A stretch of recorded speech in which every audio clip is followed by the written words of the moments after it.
one thing that over the years that I've seen in your social media was, and I don't know if this goes back to you, like how you said you weren't as confident and all that. You also had a band, right? You were in a band or something like that?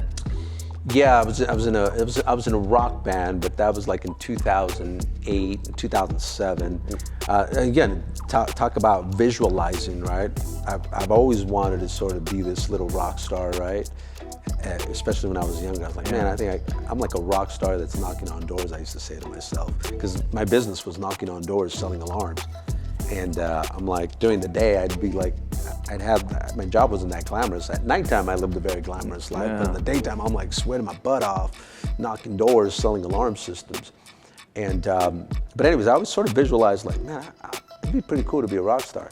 So that was something that was funny, because my buddy of mine calls me, a guy that I worked at a call center with, and he was a very good friend of mine, and he had a rock band, but he never toured because at the time he was married, and then he got a divorce. And when he got a divorce, he called me up and he said, hey, you know, remember how I couldn't tour before because I got a divorce? Now I could tour, and I want you to come on tour with me, and I want you to be my keyboardist. I said, man, that sounds great, but I don't know how to play the freaking keyboard. And he says, I don't need you to know how to play the keyboard. I just need you to look good playing the keyboard and get the crowd going. So I was like the Milli Vanilli of keyboards. Really? I was fake playing No the keyboards way. the entire time.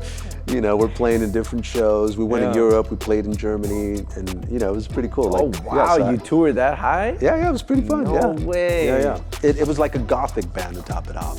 It was like a dark wave, kind of Depeche Mode kind of music. Great music. I still enjoy the music, but yeah, I got to do that. You know, it's again, it sort of kind of goes back to the visualization. But you know, the one thing I wanted to point out on visualization, I'm glad you brought that up. The one thing they don't teach you when you watch The Secret is, and this will probably be the most important thing that I say in this whole podcast, is the importance of keeping the promises you make to yourself, because that's what gives you confidence. And in life, the more certain person is always going to influence the less certain person, right? And the minute you eliminate doubt, you literally will make all your dreams happen, right?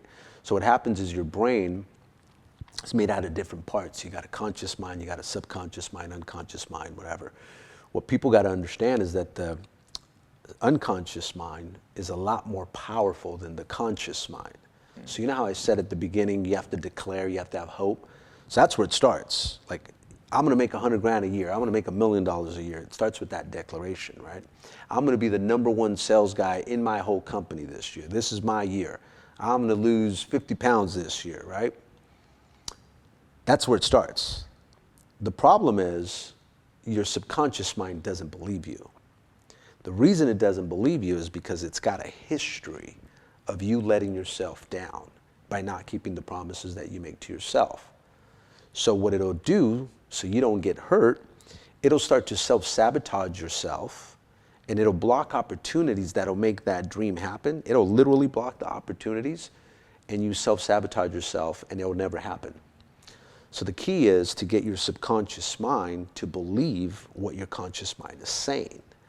And the way you do that is by keeping the promises that you make to yourself. So no matter how big or how small, you always come through on that promise. And every time you do, what happens is your subconscious mind begins to rise. And you get another win under your belt, and then you get another win under your belt, and then you get another win under your belt. And then what happens is you get your conscious mind to align with your subconscious mind. You literally will speak things into existence. And that's what I mean by eliminating the doubt, right? Yeah. So at 15 years old, not 15 years old, in 2015, I went up in front of the whole company, 2015, I said, we're gonna be a $100 million company. Declaration. Problem is I didn't believe it. I just said it to sort of sound cute, get behind something big. I didn't believe it. The reason I didn't believe it was because I had the self-limiting belief that I wasn't very smart.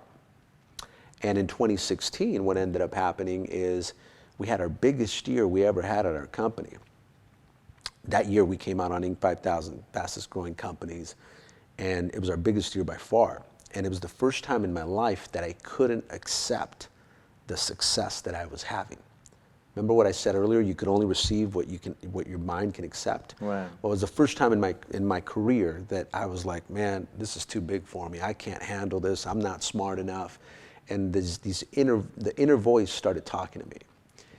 People are going to find out you're not that smart. People are going to find out you were just at the right place at the right time. You've been getting lucky this whole time. You're going to lose all your money just the way your dad did. And all of a sudden, I start going on a freaking downward spiral. I start self-sabotaging my family life. I start self-sabotaging my business life. I maybe had 2 meetings the entire year because I didn't want people to know that I wasn't very smart. And I wasn't into business. I was screwing around all over the damn place, partying and doing stupid shit. And then, at the time, I didn't know what I was doing. Now I'm reverse engineering. I'm like, oh, that's what happened.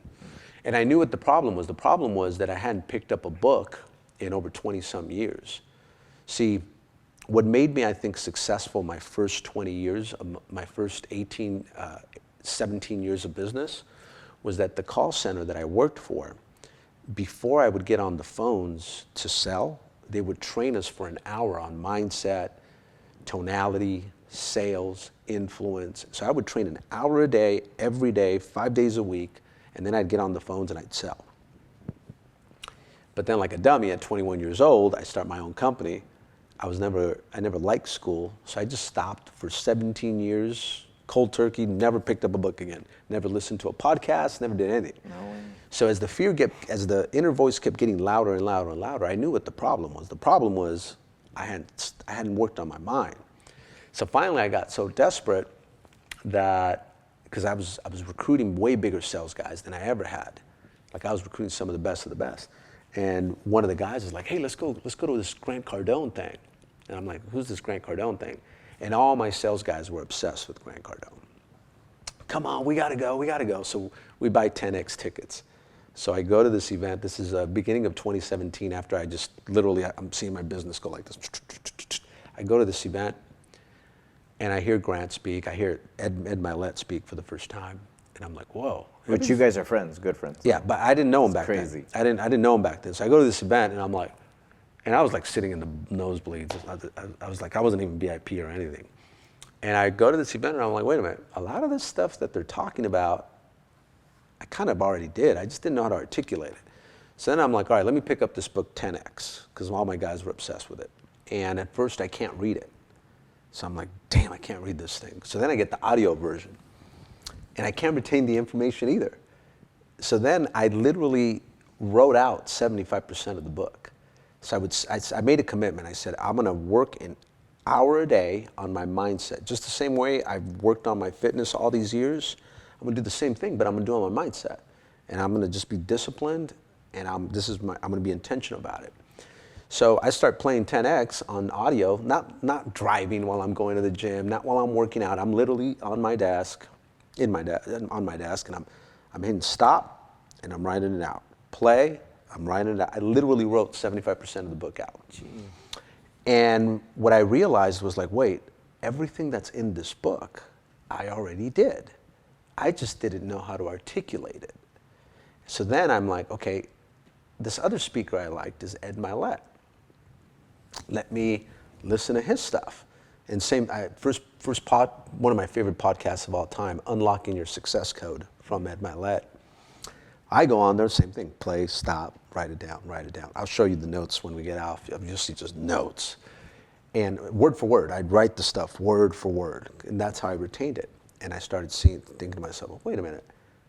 Everything Ed Mylett's talked about, I've also done. I just didn't know how to articulate it, right? Remember how I said earlier, you believe something in your heart when you experience it. Until you experience it, you won't really believe it. So then I started thinking to myself, okay, these guys are worth hundreds of millions of dollars, and I'm already doing what they're doing, so I guess I must be worth hundreds of millions of dollars, right? Now I believed it in my heart because I did experience. Everything they talked about, I experienced it. That's why sometimes personal development is one of the best things you could do for yourself, because personal development allows you to associate with people that you normally don't have access to, but you have access because you can read up on them, their books, their everything, and then you start taking their experiences and you start to apply them, and then you can manifest who they are. So that's what I did, and when I started studying other people, and I started reverse engineering, and then what happened is my subconscious mind now aligned with what I was saying consciously. Now I did believe that I was worth $100 million a year. So sure enough, and what I say earlier, if you can align, you'll speak things into existence, right? So 2017, what happens? My wife books a show called Real Housewives of Beverly Hills. We're on the show. It's a big glamorous show. Grant Cardone reaches out to me, and I do his podcast, right? And I remember just being so scared to be on the podcast because I'm like, man, if I start stuttering, if I start messing up, he's going to crush me.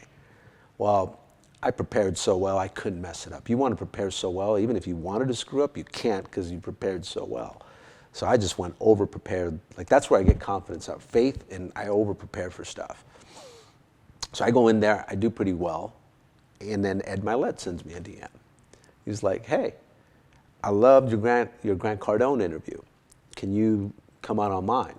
And then I did his podcast with my wife. And then from there, I did Jordan Belfort's and all this stuff, right? So what that did is it allowed me now to glamorize my business. It allowed me to show my success. Because before I wasn't that guy that was showing off my cars and houses. Like I was kind of like, nothing wrong with that. Yeah. I felt weird about it, right? Well, now the show did that for me. I didn't have to even say anything. The show did the talking for me, right? And I started to attract all these great sales guys. In fact, the guy I told you about, he'll make $5.5 million with me this year. Wow. 5 years ago, he DM'd me because he saw my interview with Grant Cardone, and he was dead broke, living at his parents' house. And now this year he'll make $5.5 million. Just bought himself a $4 million home in Austin, beautiful home. But anyway, it all came out of that. So my point with this whole thing is keeping the promises you make to yourself allows your subconscious mind to align with your conscious mind. If we're created in God's image, which the Bible says, right, then you have the ability to speak things into existence. But in order to be, in God's image, you have to be about truth.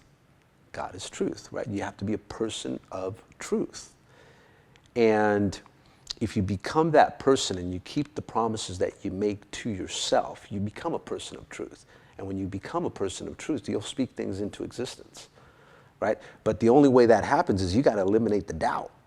And the only way you're going to eliminate the doubt is by fighting the resistance, stepping into the uncertainty. It's going to be shaky. It's going to make you feel like you're going to want to quit. Like, I've never met anybody that's done something big in their life that at some point didn't want to quit. Right. Like if someone's told you, I've never wanted to quit, and they did something, they're lying. If you're doing something big, you're going to want to quit. Right. And you just have to hold on. And you just got to have faith that it will work out. Focus on what you can control. But that's the biggest thing I could tell out of this podcast is become intentional about keeping the promises that you make to yourself. Because that's integrity. People, keeping the promises you make to other people, that's for sure. Of course you're going to keep the promises you make to other people. But sometimes people think, well, no one's looking. I don't have to keep that promise, right? Who's going to know? Right. Your subconscious mind will know. And that is going to keep it. Subconscious mind is going to keep a tally of it. Nope. You're a liar. You're a liar. You're a liar. So you won't believe. Whenever you want to do big things, in the back of your mind, you have a history of all the times you've never kept the promises. So, I even look at you. I mean, you lost 50 pounds, right? It's like all of a sudden you're becoming a different human, right? But it's now you're keeping the promises you make to yourself. Like, that's a big, big deal. I mean, how many times did you try to lose weight before? For the last 42 years of my life. Right? And what happens is at some point you had to say, like, no matter what, I'm going to keep this freaking promise. Yeah. But then when you do, it just unlocks a new level of belief. Yeah. And everything in life is belief. Everything in life is a transfer of belief. What would you tell somebody who's obviously has gone through that where they've broken all these promises, right? Would you say start small with small stuff to build that up? Like, how does that work? Small stuff, yeah. You got to get wins under your belt. You got to get small little wins under your belt. And then little by little, it unlocks a new level of success, right? Because it's what we talked about. If you try to go do something totally big, right? Like, here's another thing that has led to a lot of my success is I've always put myself in pressure situations that unlock this, I put myself in pressure situations that basically allow the best version of myself to come out, right? I call it a necessity level, right? A necessity level is a sudden willingness that untaps this tremendous amount of ability that you did not know you had.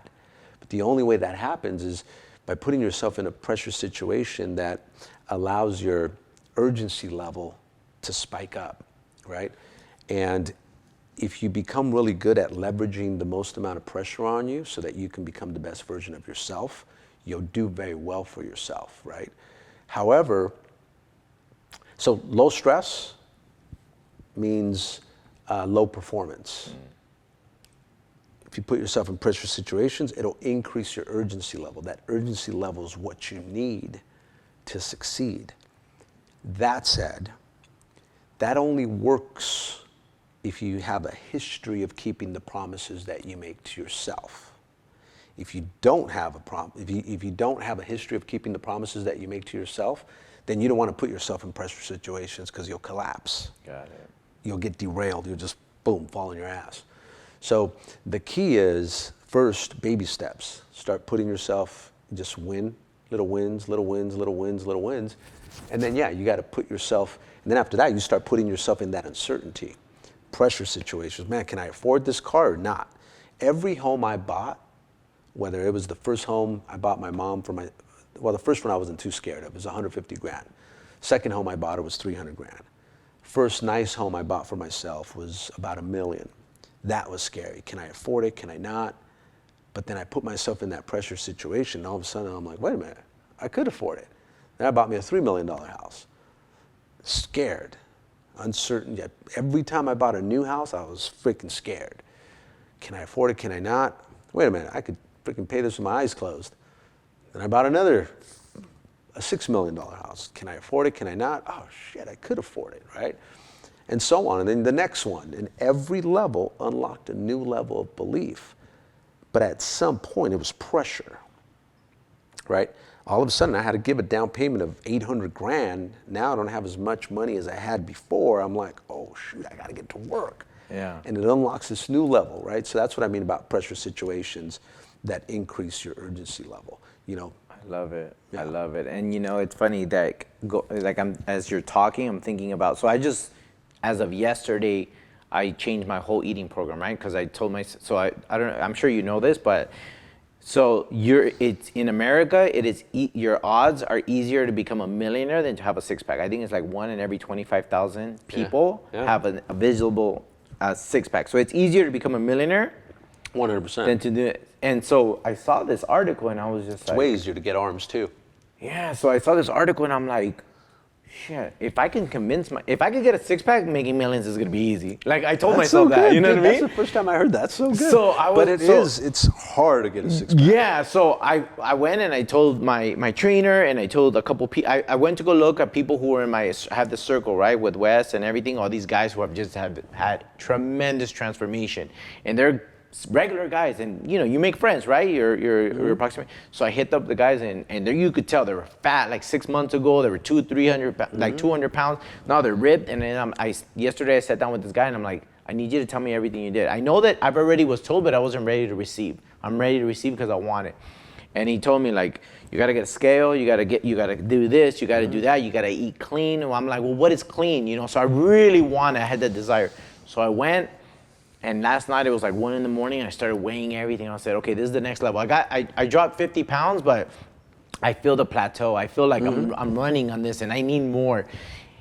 And when I read that article, I was like, oh my goodness, if I could get a six pack, which is harder than to become a millionaire, that is gonna be so simple because subconsciously my brain's gonna be like, bro, if you got a six pack, the rest of the stuff is gonna be easy for you. So I triggered myself and I did that, and that's where I'm at right now. That's so I cool. want a six pack. I'm obsessed with wanting a six pack. I look at you and your wife. You guys are constantly always working out.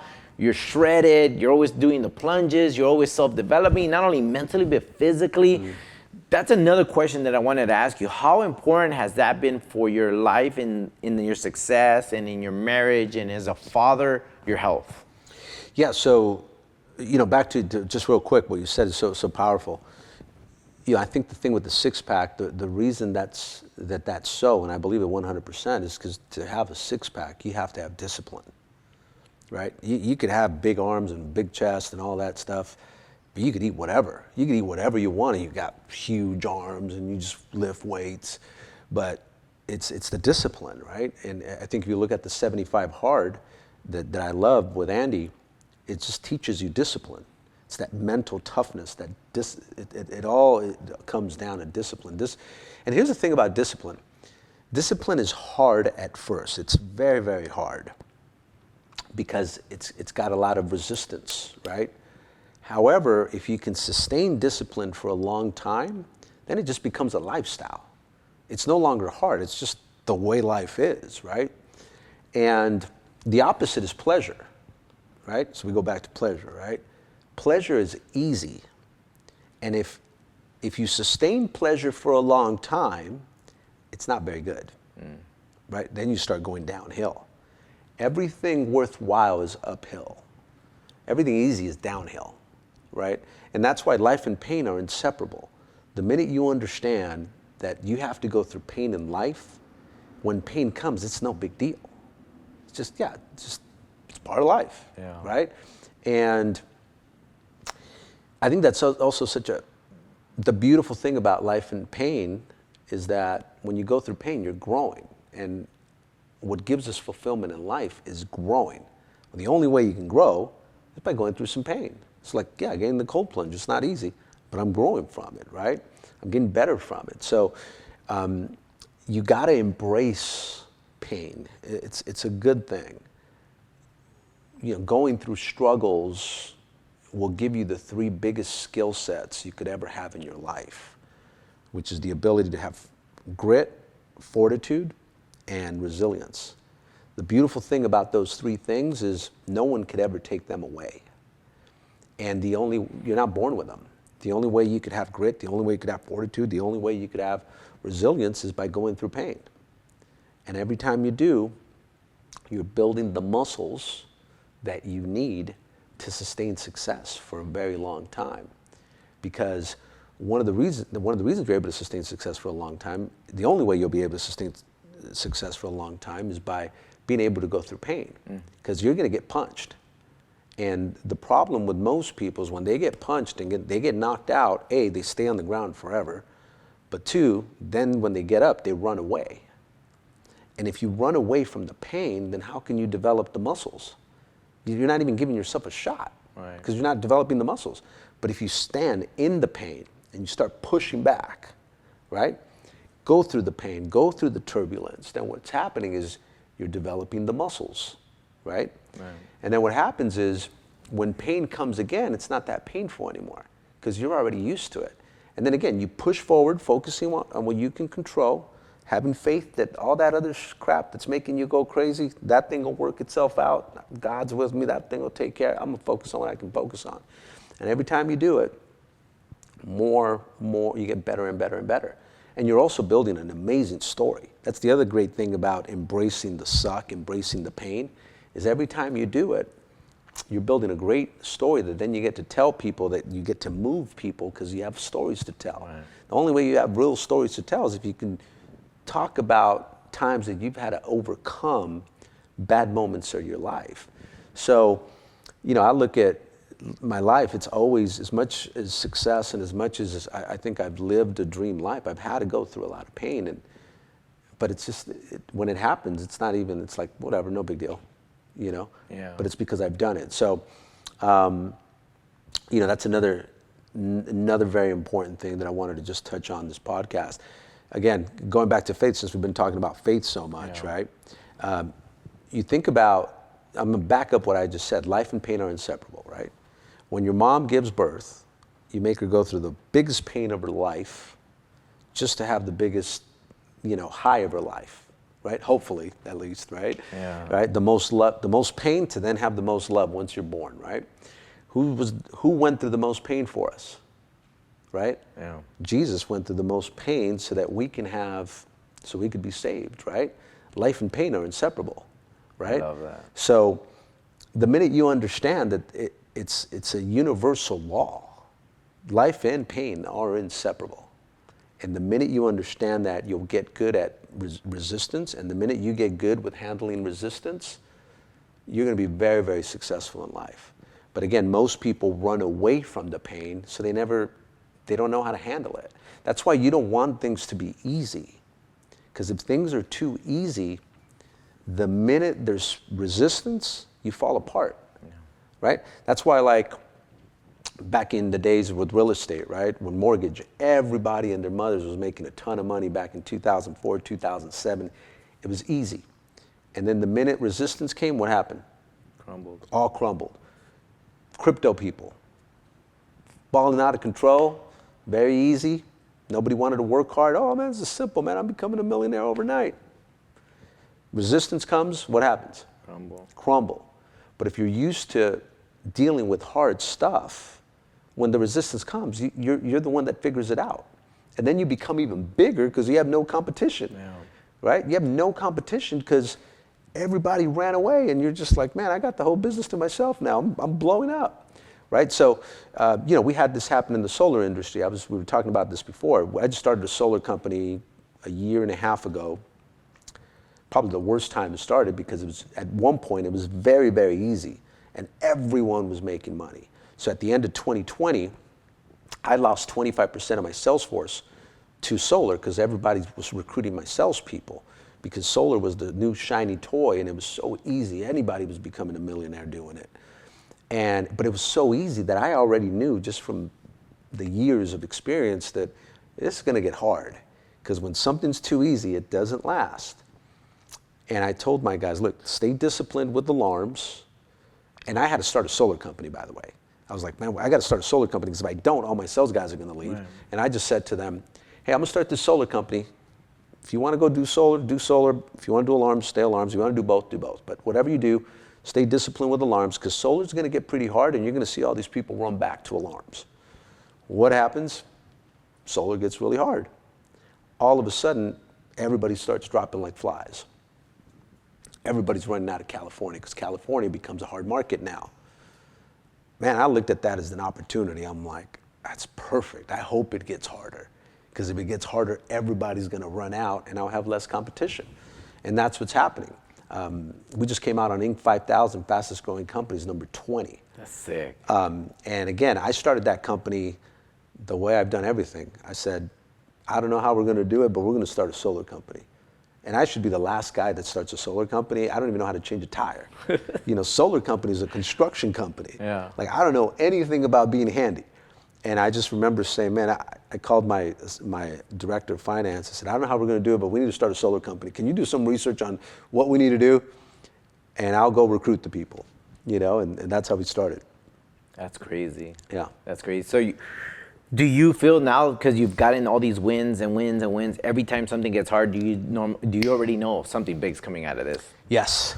Big, again, back to the end of 2020, it's the hardest point of my life. So it's 2016, a very hard moment. Okay. Got a lot, but then a big success came out of that. But at the end of 2020, I just got hit with the perfect storm. The company that we do business with lowered my contract, what they pay me out, by $350. Well, back then we did 20,000 accounts. That's like $6 million profit gone overnight. Jeez. Then I lost my number one sales team to my competitor. I lost my other 25% to solar. And then I lost another 15% of crypto because all my sales guys started making money in crypto. None of them wanted to work. So we lost 65% of our production. And at that point, if you have a company that's scaling, the worst thing that could ever happen is you lose 65% of your production because you're overhead, right? And I remember thinking to myself, like, shoot, do I just cut my staff in half and go back to becoming profitable? Or do I have faith that we can rebuild this thing? And really the decision came down to, if I would have cut the staff in half, the only guy making money again would have been me. And like, that doesn't drive me anymore. Like, what drives me today is I want to give people the opportunity to make the money that I've always made. And I said, we're not going to lay off anyone. We're going to rebuild this thing. And for the next 10 months, I set out to build the solar company and then set out to rebuild Skyline Security that took the biggest hit. And it didn't look good because so many of our guys were leaving. Guys were leaving the solars. Some of our guys left to a competitor. So everybody's like, what's up with Skyline? They must be going out of business. And then it became like blood was in the water. Everyone came after my guys. Really? And I had to sell the dream, even though I was living a nightmare. It's another thing that you have to do at times, right? You have to be able to sell a big vision, even though you're living a nightmare. I was living a nightmare, but nobody knew it. I was like handling it. And, but I was used to pressuring it. Man, the next 10 months, Edwin, I worked harder than I've ever worked, 18-hour days, Monday through Saturday. Didn't matter who called me, I'd answer the phone. And even though I was working hard, I wasn't seeing the results yet. But I knew, like there was this inner voice kept saying, Edwin, it's not supposed to be easy. You want to become $1 billion company, it's supposed to be hard. You have to go through this pain. And the one thing I did know is that there's no way when you put that massive action towards something, and I was planting seeds I was nonstop. I knew that it was just a matter of time. And usually when you do positive actions, what most people don't understand is it takes 6 months to a year to get a result. What happens is people do it for 3 months, they don't get a result, they're like, I ain't gonna do it anymore. It's not worth my time. Yeah. I was like, I'm not stopping, because I wasn't seeing results. And I was working my butt off. Sure enough, October 2021 comes, and everything that I've been working on all freaking happened at once. And then we took off like a freaking rocket ship. And in 2022, the alarm side did 30,000. So we went from 10 to 30. Jeez. This year we'll do 60,000. We got 59 weeks in a row where we've crushed the previous record from a year ago, right? And by far our biggest year in security. And then obviously the solar, 20th fastest growing companies in Inc. 5000. To give you perspective, Skyline Security that I had for 25 years, the highest we ever ranked was 3,000. We ranked 20th. And as I look back to it, I had to go through that crazy pain that I had to go through. But I was used to it, you know? So you get, to answer your question, you do know when you're going through pain, you start to realize, all right, something good's gonna come out of it. And you don't know until you go through it. That's why one of the beautiful things about developing resiliency, perseverance means you get knocked out, you get back up, right? Out of perseverance comes wisdom. You get the wisdom because you went through the perseverance, right? And if you're good, and it starts with faithfulness, if you're good with the little things, right, you'll be able to persevere. So I was always good with the little things. So like when it came back to making the phone calls, picking up the phone, I just went back to basics. Yeah. Picking up the phone, calling. I was never on social media. I don't know if you saw, but I'd stopped posting. Yeah, I noticed that. I'd stopped. I was like freaking laser. I wasn't a very good friend at that time. I just didn't have time. I'm just like laser focused on, man, we're gonna will this shit to happen. There's no way I'm gonna let this freaking company go down. I got too many people that are counting on me, too many families that are counting on me for me to let this shit go down.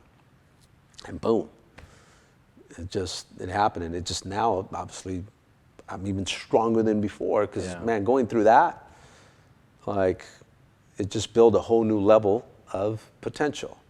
I love that. And I love how you said that it created wisdom.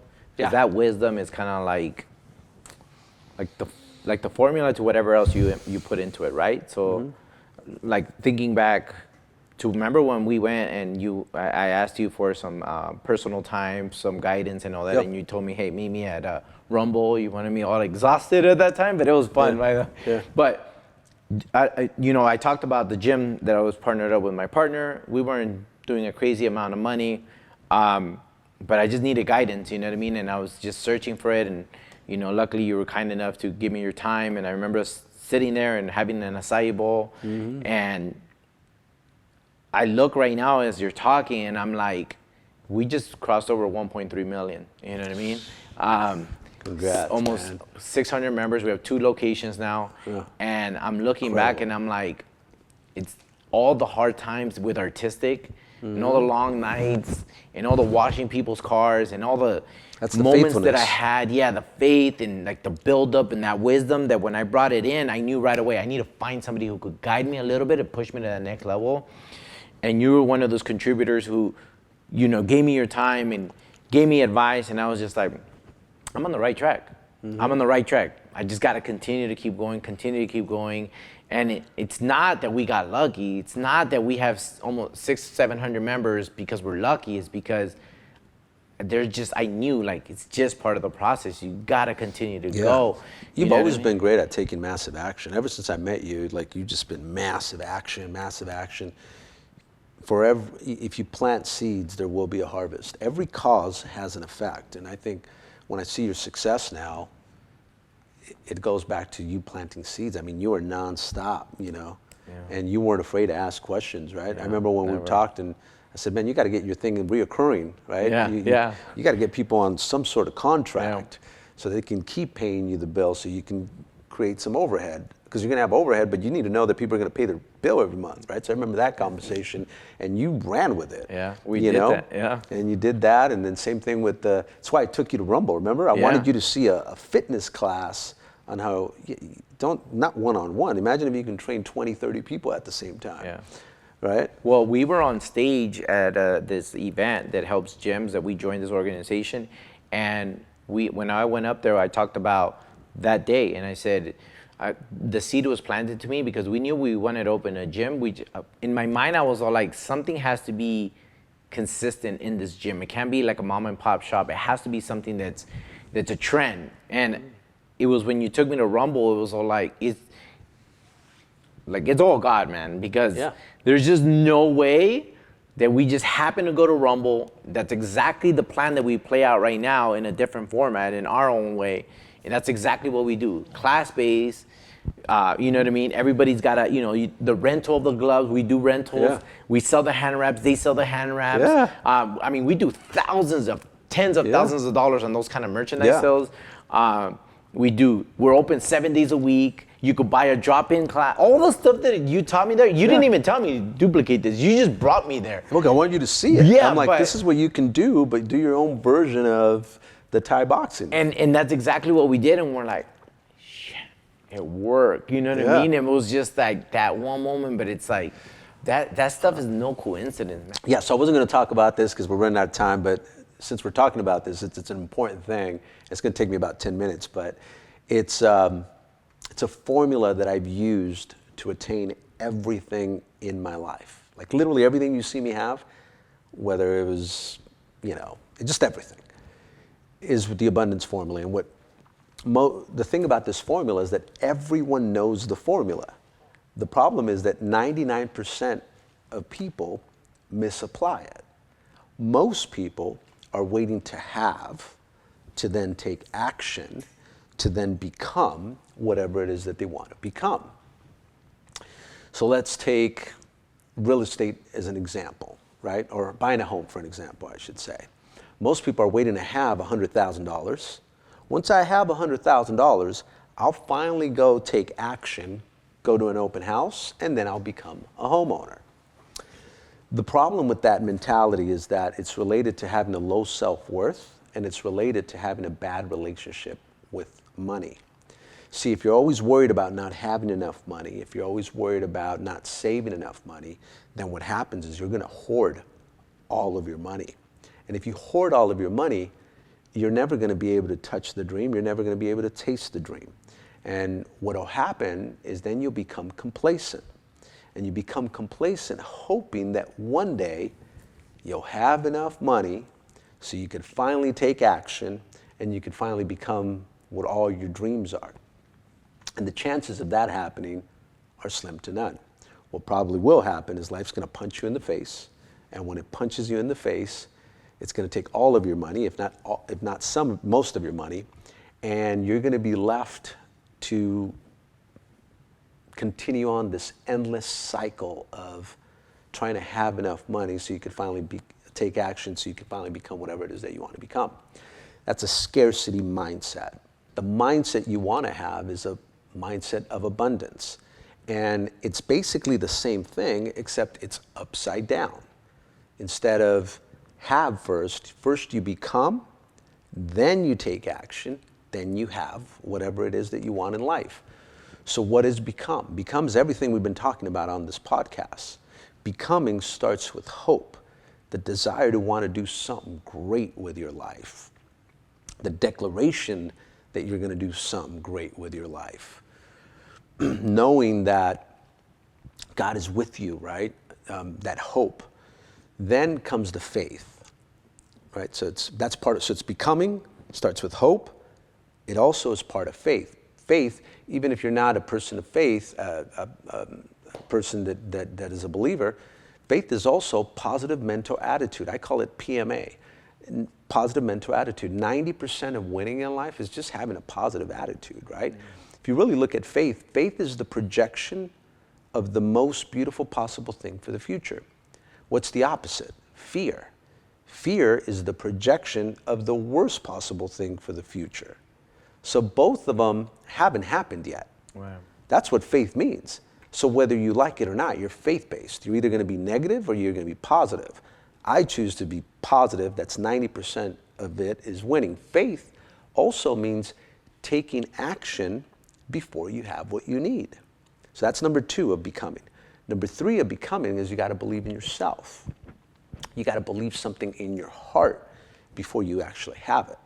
Believe that you're worth $100 grand a year in your heart before you actually have it. Believe that you're worth $1 million a year before you actually have it. The only way you'll believe something in your heart is by experiencing it. The only way you could ever experience it is by stepping into the uncertainty of something that demands more than you think you're worth, and then succeeding at it. And once you succeed at it, you become. And when you become, you start taking action before you have what you need. You start taking action because you realize you're a money-making machine and the money's already on its way.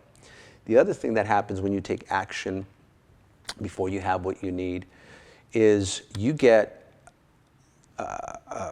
before that happens, you now send a signal to God, to whatever you believe in, that you do have faith.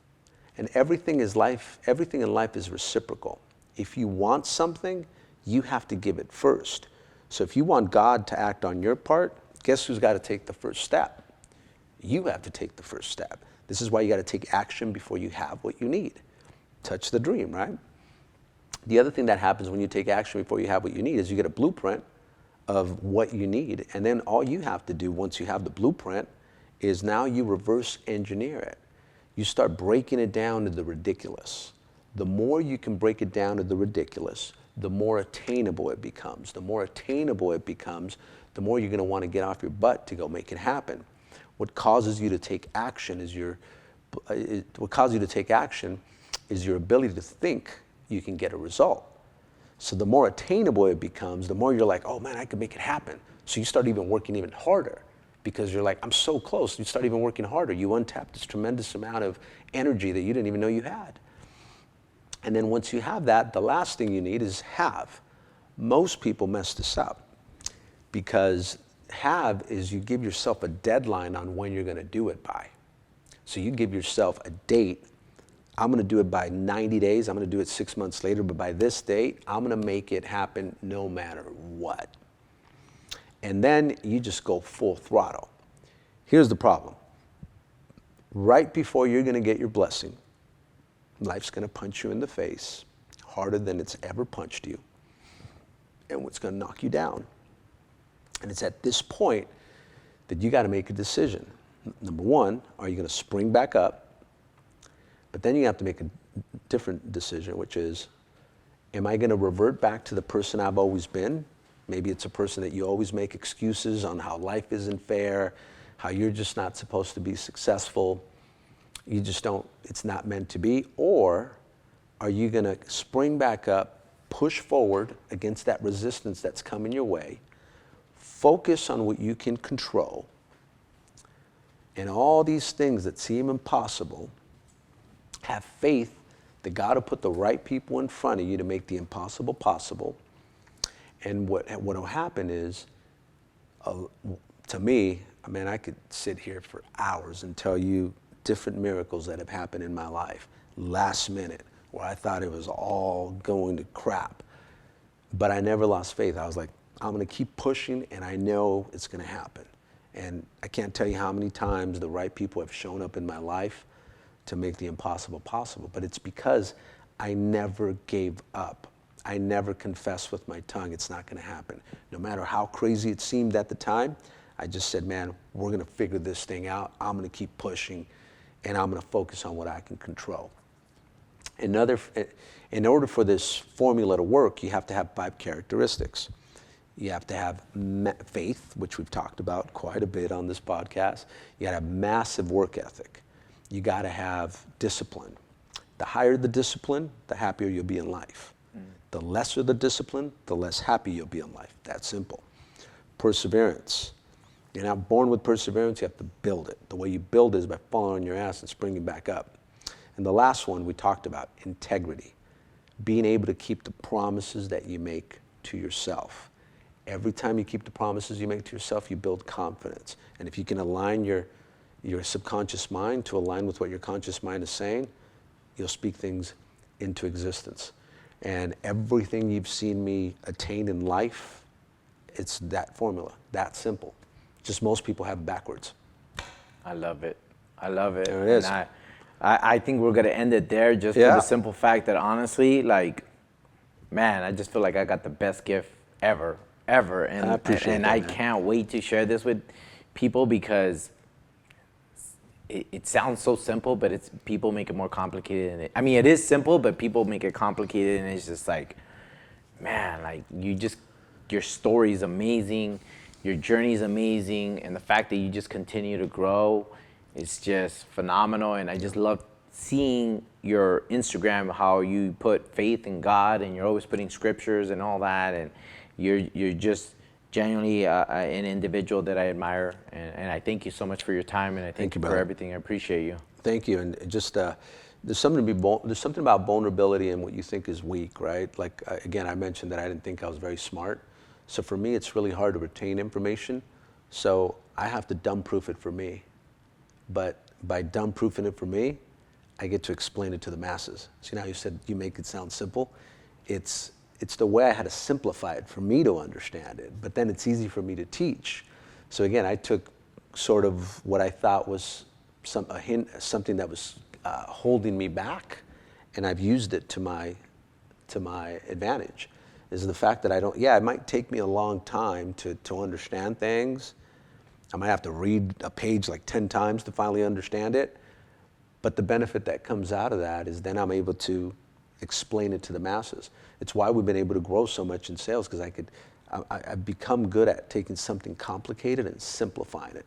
I only share that so that it hopefully gives hope with people that maybe don't think that they're that smart, or when I say that I was a very shy kid, I didn't even tell you the whole story. I was so shy that at 15 years old, I told you I had that job at the call center. I originally got declined for that position, and I got declined at my other 16 job interviews that I would go to.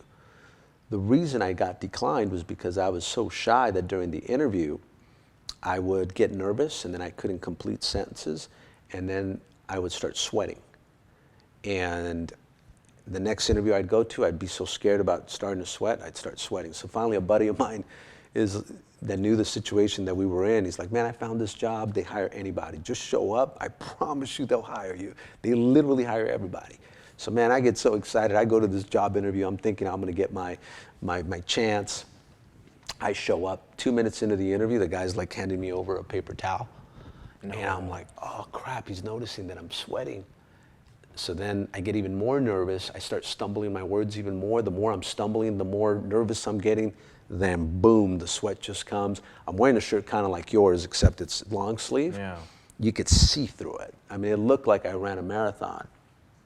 Finally, the guy goes, I don't get the job. You probably thought I was on drugs or something. Yeah. It's like, how the hell is this kid sweating so much? Yeah. So I remember just walking back to my car, and I stopped by the restroom just to wash myself because I was so sweaty. And I remember I was discouraged, and I just started praying to God. I said, God, give me a chance. Help me find a job. And if you help me find a job, I'll work harder than anyone's ever worked. And I promise you, I'll always praise you. And as I get out of that restroom, there's a gentleman outside. He says, hey, when do you start, kid? I said, I don't start. You guys are completely full. He starts laughing. He's like, who told you that? I'm like, the guy I just interviewed with. And he says, come with me. And he takes me to the HR room. He says, hey, I need you to give this kid a shot. I need him to start tomorrow at 3 p.m. Well, the crazy part is that same person is the same person that 6 years later helps me start Skyline Security. So I get emotional just thinking about it. Oh my goodness. I'm a firm believer that in life, everybody needs a shot. And in life, all you need is a shot. All you need is a system. All you need is someone that's going to be patient with you, that's going to show you how to do it. And that's why I work as hard as I work today, man. I want to keep giving people the shot that I had. Like after a while, the money doesn't drive you anymore. Like there's only so much money you can make. But man, when you can change people's lives, and that's why I'm such a firm believer. If you can make somebody believe, they'll manifest it.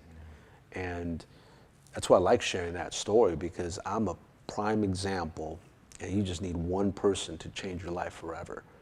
And for me, that was it, man. I think to that moment, man, if that guy went and I prayed, I mean, that's why when people ask me all the time, man, you're not afraid to talk about your faith. I'm like, I made a promise at 15 years old that I was going to talk about my success. I said, God, you give me a shot. I'll always praise your name. And I mean, what are the chances that guy showed up? What are the chances? It can't be coincidence, right? And so yeah, that's what I'll leave you guys with. Well, I'm lost for words, but I want you to know that, like sitting here, honestly, I don't even know why I started this podcast. But now looking as I'm doing it more and more, I've always realized that when I barely started, you have this thing where you go into people's homes and you're like, wow, this is amazing. And you think like, hey, I can't have this. You just praise what people have, right? Now, when I go into people's homes, I'm like, yeah, I think I could live in something like this. Yeah. You know what I mean? And that's happened because as you're talking and you're saying, listen, I was shy, I wasn't the greatest. I'm like, this Edwin is no different from this Edwin. He is the same human being. He's the same human being. He just didn't quit. He believed, he had faith, he had this, but the man has, like certain like disadvantages, like not being able to have education, and I'm like, he's just like me. He just didn't quit, and you start giving these nuggets, and I'm like, I just gotta implement those things, or I'm on the right track. I just gotta continue to keep going, you know? So I don't know, every time I do one of these, I'm just like, I'm just on the right track, because there's nothing better than, like you said, where you want to give it and you want to give it to the next person, and you hear people being like, oh, that ain't for me, and you're just like, man, you just don't understand. Yeah. You know what I mean? Yeah. You just don't understand, because I see people when they want it, or they're in a position where I used to be at when they're washing cars, and they're just like, and I'm like, pick up the book, man. And they're just like, I just want to work hard. I'm like, pick up the book. Please pick up the book. Read, educate yourself. Ask your customers questions. Like, I did it. It works. I don't know, man. But I just want to thank you so much for sharing everything. Yeah. Thanks for having me on, man. I appreciate you. It's an honor to be here, man. Thank you so much. Congratulations on all your success, man. I love your growth. It, brother. Thank you. All right, brother. God bless.